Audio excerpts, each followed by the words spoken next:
Hello, Collegewood friends. I am excited to share a super special book with you. This book is called Danny's a Winner and So Are You Every Day. It's a true story. It's written by Jeff Eben, and I had the pleasure to meet Mr. Eben several years ago at a district conference, so I'm excited to share this book with you. Danny's a Winner and So Are You Every Day. It was a beautiful autumn day, and Fort Freedom Elementary School was a busy place. The campus was full of happy parents, excited students, and helpful teachers roaming around greeting one another. It was the first day of school. This brings back memories of our first day of second grade, friends. After the bell rang, the children scurried to their classroom. Inside room 7, Mrs. Farui welcomed her students to the new year. Though she had taught for many years, Mrs. Farui always got excited about the first day of school. I can certainly relate to that. It's always one of my favorite days of the year. Room 7 was decorated with beautiful pictures and bright colors. As students looked around at all the things Mrs. Farui had brought to the classroom, a young boy named Michael raised his hand and proudly exclaimed, "I can read that sign. It says, 'Feel the love.' What does that mean?" "Very good, Michael," said Mrs. Farui. "Feel the love is a special saying," she continued. "It means that everyone is a part of our family in room 7, and we always treat each other with love and respect." The children smiled in agreement, and Mrs. Farui announced that they were going to meet a special new student at 9 o'clock who would be joining their new school family. Gina raised her hand and said, "It's 9 o'clock now."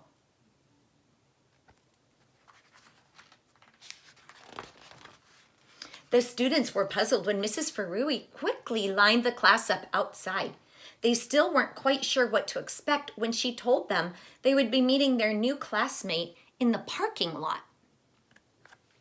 Mrs. Farui's students were well behaved as they waited anxiously on the sidewalk. Each wondered why they had come outside to meet the new member of their room 7 family.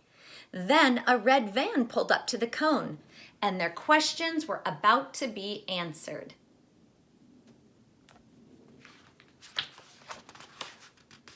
A pretty woman got out of the van. She looked like she could be the mother of the new student, but no one else got out of the automobile. The woman walked around to the door on the passenger side and pressed a button. Slowly, the big door opened. And when it finished sliding, a metal ramp unfolded and landed on the sidewalk. To the student's surprise, out rolled a boy about their age in a big wheelchair that had batteries, a motor, and big puffy tires.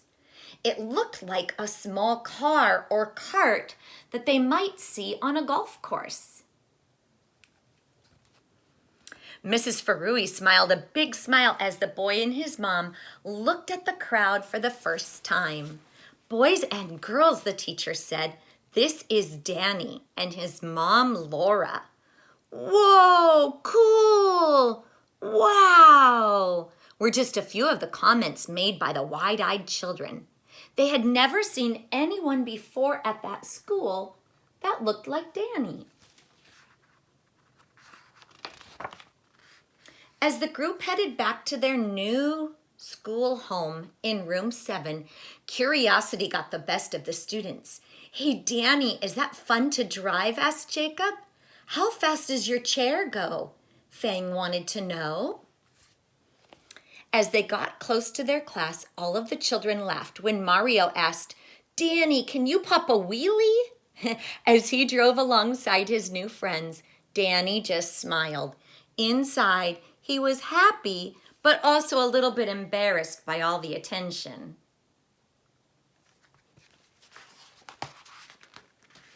As the children settled into their seats, Danny pulled up to a special desk in the front row.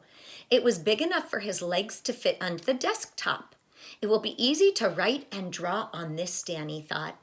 Danny's mom and Mrs. Farui stood at the front of the class, And their teacher said, "Boys and girls, do any of you have any questions you'd like to ask about Danny?"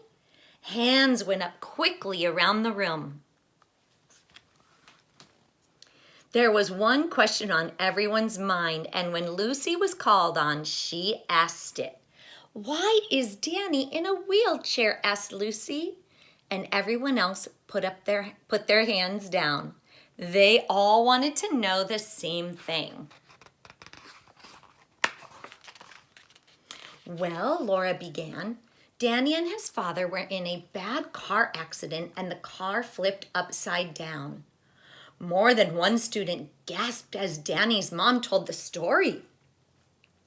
"Danny went to a special place for people with injuries like him," Danny's mom continued, "and he had to sleep in a special bed that rotated so he wouldn't get bed sores." "Ouch," said a voice from the back. The children nodded their heads up and down.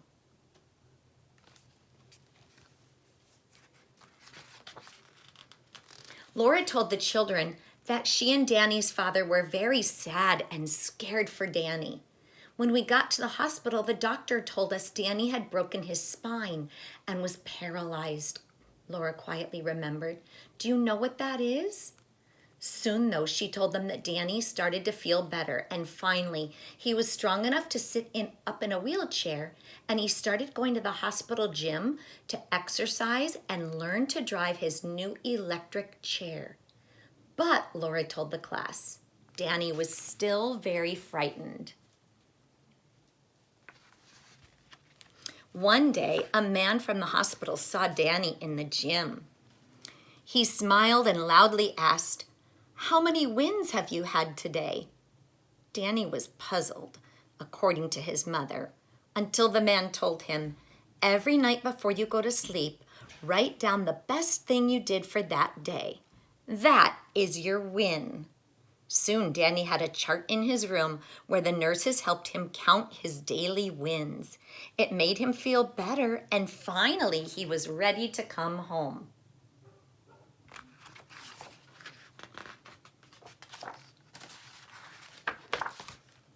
Laura's eyes widened and she smiled as they described the day Danny came home from the hospital. "We had a big cake, balloons, and even presents. It was a happy day, just like his birthday." And the students in room 7 started to smile.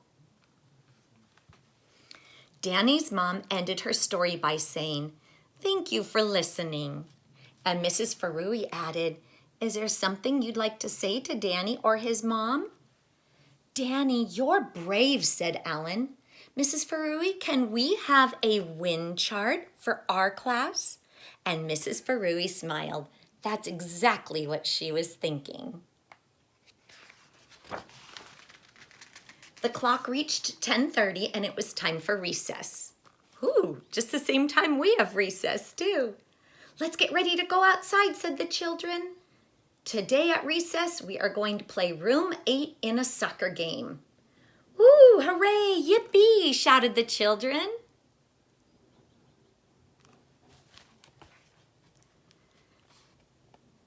The game was tied 0-0 as recess was about to end. Mrs. Faroohi had just come out to get her class when Richard kicked the ball right toward Danny. He turned his chair so the ball hit off the front wheel and bounced into the goal. Room 7 won the game. The children were still excited as they took their seats in the classroom. There was laughter, cheering, and lots of talking because of their big victory. And they all agreed that Danny was the hero. Mrs. Faroohi finally asked the boys and girls to quiet down. Once the noise stopped, she looked up at the new star and said, "Congratulations, Danny. You have had quite a big first day." "Thank you, Mrs. Faroohi," Danny said quietly but proudly. And then he paused a second and continued. "Mrs. Faroohi," he asked, "how many wins have you had today?"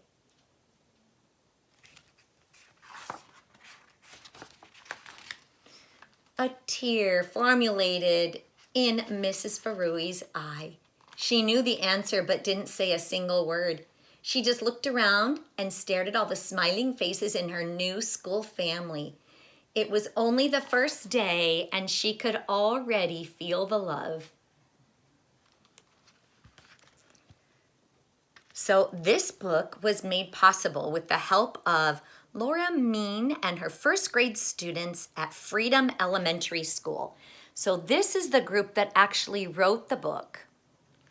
But my friends, the story was inspired by Mr. Eben. And when he was in high school, he was a successful athlete and he had a water skiing accident, which actually paralyzed him from the neck down. He was so discouraged. But part of that true story is that when he was in the hospital and being rotated in his bed back and forth, one of his coaches came in every day and said, "What's your win? What was your win today? Tell me one little good thing that happened." And it just really inspired him to give his best and keep working hard to get better. Mr. Eben went on to go to college. He went on to become a teacher, a principal, and now he's a speaker that travels all over the country in his wheelchair, giving motivating speeches to everybody. So when we get back to school, we're going to talk about what was your win, or even think while you're at home, what was your win today? One good thing that happened to you. Bye for now, friends.